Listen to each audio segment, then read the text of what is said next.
आज के सेशन में एक फॉर्मेशन को सीखेंगे जिसको हम लोग मॉर्निंग और इवनिंग स्टार कहते हैं, क्योंकि आप लोगों ने बहुत रिक्वेस्ट किया कि सर कई लोगों ने सिखाया समझाया, लेकिन उसका पूरा तरीका कभी भी एक आसान तरीके से क्लैरिटी में नहीं आ पाया कि मैं उसको एग्जीक्यूशन तक ले जा पाऊँ, और हमेशा ट्रेड्स में कोई ना कोई गलती कर देता हूँ।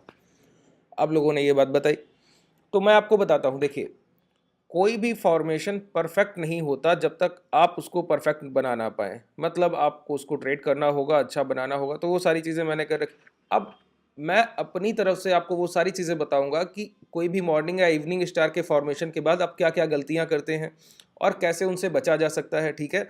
और दूसरी बात, क्या कोई फॉर्मेशन पूरी तरीके से रिलेवेंट है अगर आप उसके आगे की कोई प्रोसेस को भी समझें कि आगे क्या क्या फॉर्मेशन में और क्या क्या तब्दीली आती है, ठीक है। तो सारे पॉइंट्स को हम लोग एक एक करके टच करेंगे, ठीक है। अच्छा, फिर भी कोई डाउट रह जाए तो नीचे डिस्क्रिप्शन में आपको कॉन्टैक्ट डिटेल्स मिल जाती हैं। टेलीग्राम को ज्वाइन करना चाहें तो वहां से कर सकते हैं, व्हाट्सअप ग्रुप को ज्वाइन करना चाहें वो भी कर सकते हैं, ठीक है। ये जो डीमेट हम लोग यूज़ कर रहे हैं, ये धन का डीमेट है, इसको ओपन करना चाहें उसका लिंक भी आपको डिस्क्रिप्शन में मिल जाएगा, ठीक है।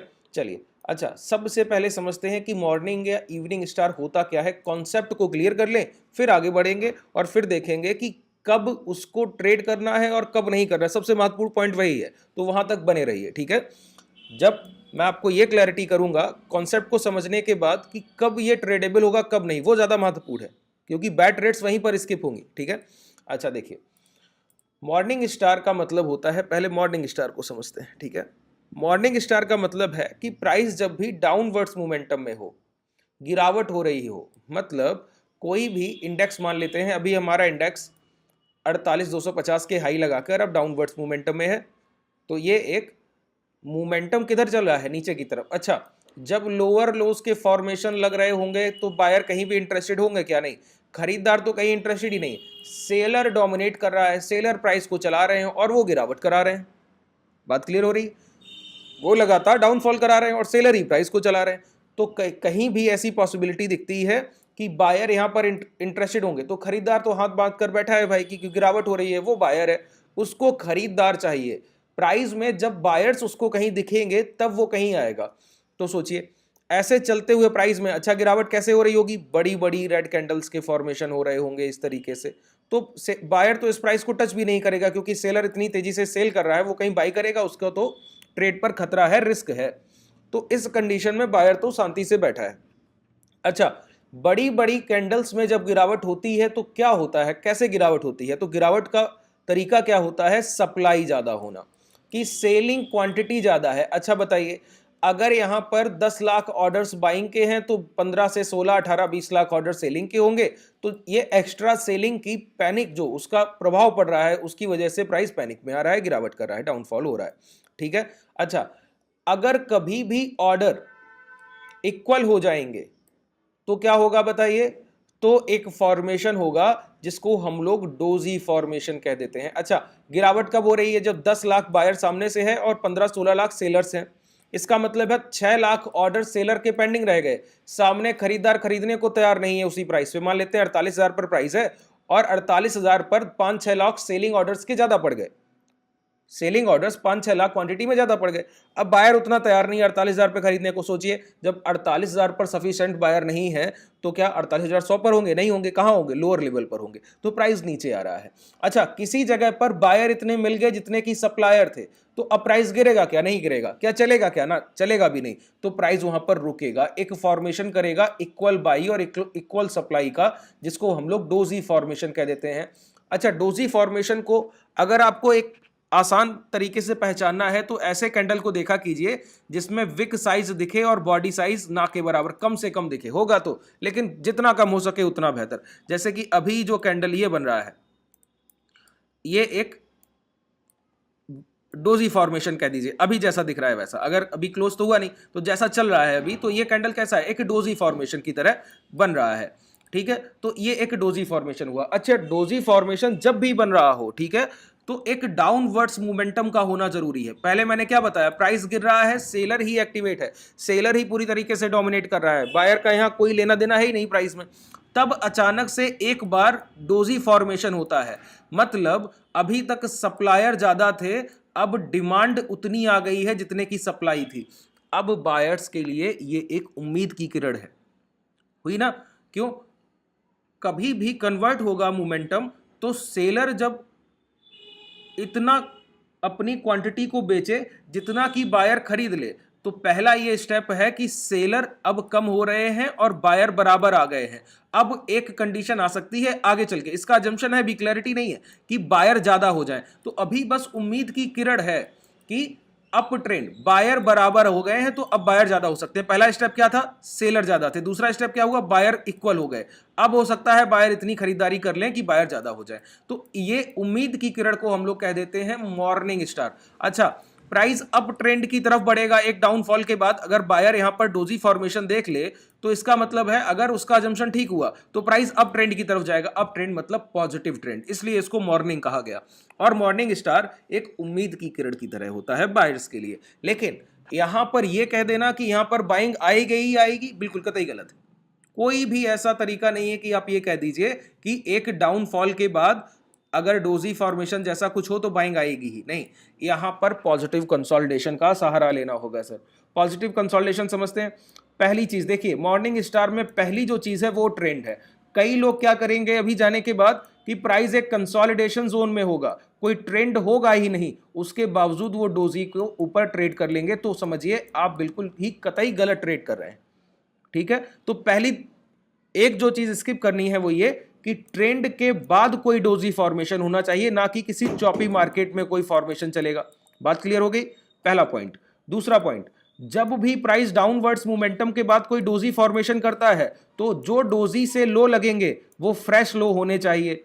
फ्रेश लो समझते हैं कि जैसे ये डोजी फॉर्मेशन हो रहा है तो इस डोजी फॉर्मेशन से पहले लो ये लग चुका है, तो ये डोजी वैलिड नहीं।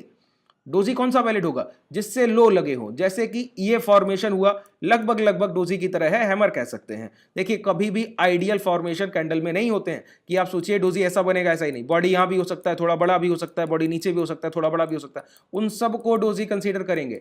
Hammer, inverted hammer, doji, not formation, ये सब डोजी से निकाले गए पैटर्न्स हैं।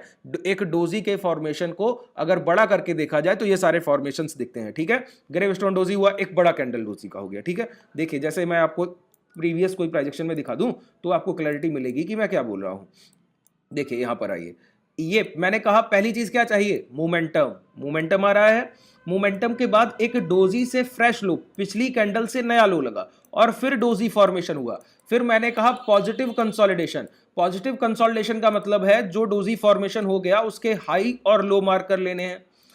अगर अगली 4 से 3 से 4 या 5 कैंडल्स, मिनिमम 3 होनी चाहिए, और 4-5 हो रही हैं तो बहुत बेहतर है, सोने पे सुहागा है सर। इसके ऊपर ही क्लोज करनी चाहिए, इस कैंडल के हाई के ऊपर। तो समझिएगा ये एक पॉजिटिव कंसोलिडेशन हो गया। अब बायर्स यहां पर जो मॉर्निंग स्टार उम्मीद की किरण थी, अब वो एग्जीक्यूशन तक पहुंच गई। अब ऑर्डर एग्जीक्यूट कीजिए, अब ऑर्डर्स एग्जीक्यूट कीजिए। अच्छा, अब दूसरी बात पर आते हैं।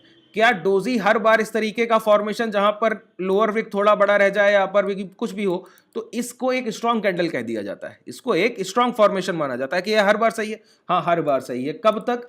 जब तक इस कैंडल के लो ब्रेक ना हो जाए तब तक। अगर लो ब्रेक हो गए तो गिरावट भी उतनी ही तेज होती है।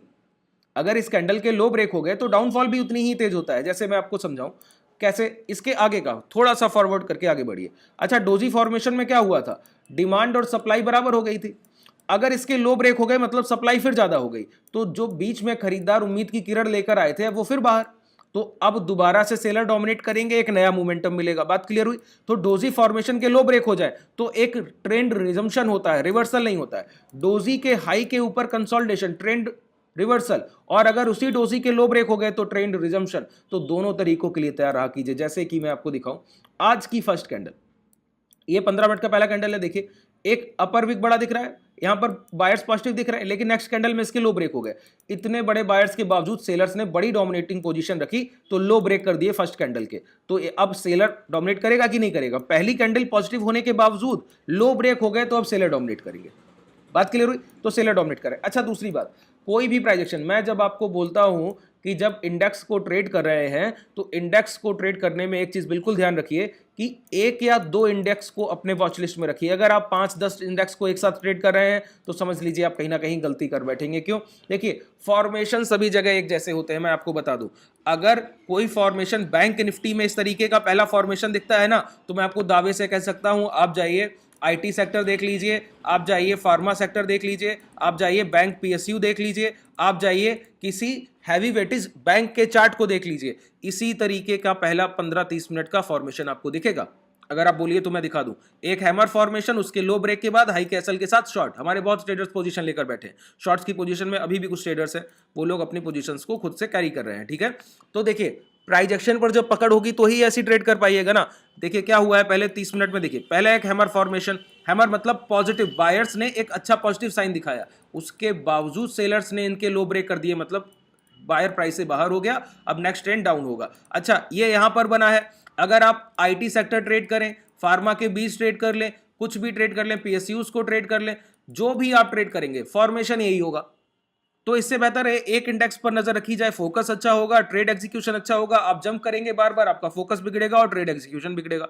देखिए मैं आपको दिखा दूं, ये बैंक का चार्ट है, इस फॉर्मेशन को याद रखिए। एक नीचे अब लोअर विक बना है, फिर उसके लो ब्रेक होकर प्राइस मोमेंटम में चला गया। आइए देखा तो ये कौन सा पीएसयू बैंक का इंडेक्स है। देखिए एक अच्छा कैंडल बना, लो ब्रेक होकर प्राइस डाउनवर्ड्स मोमेंटम में चला गया। दूसरा इंडेक्स देखिए, जितने इंडेक्स आप बोलेंगे, ये ऑटो का इंडेक्स है। देखिए एक फॉर्मेशन हुआ, लो ब्रेक हुए, उसके बाद प्राइस आई तक क्या लोअर ट्रेंड में चला गया। एक और देखिए, आइए जितने इंडेक्स में आपको दिखा दूं इसी तरीके का फॉर्मेशन होगा। ये पहला कैंडल है, देखिए एक बड़ा कैंडल बना, लो ब्रेक हुए, प्राइस ने हाई ब्रेक करने से पहले लो ब्रेक करके डाउनवर्ड्स मूवमेंट की तरफ बढ़ गया। तो सारे इंडेक्स वही फॉर्मेशन दे रहे हैं, कुछ अलग बता रहे हैं क्या? नहीं, बिल्कुल नहीं, एक तरीके का प्राइजेक्शन दिखता है। तो इससे बेहतर है आप निफ्टी, बैंक निफ्टी और बहुत हो सके तो फिर निफ्टी को अपने इंडेक्स में रखिए, और 3 इंडेक्सेस पर इतना बेहतरीन फोकस रखिए कि आपसे एग्जीक्यूशन गलत ना हो, ट्रेड एग्जीक्यूट गलत ना हो। ठीक है, और हेजिंग करने की कोशिश कीजिए। हेजिंग में आपके रिस्क नहीं होंगे तो आप ट्रेड को होल्ड कर पाइएगा। जब ट्रेड को होल्ड कर पाइएगा तो ही प्रॉफिट्स आएंगे। ठीक है, आप लोग ऑप्शन बाइंग करते हैं, बार बार अपनी पोजीशन को एग्जिट करते हैं,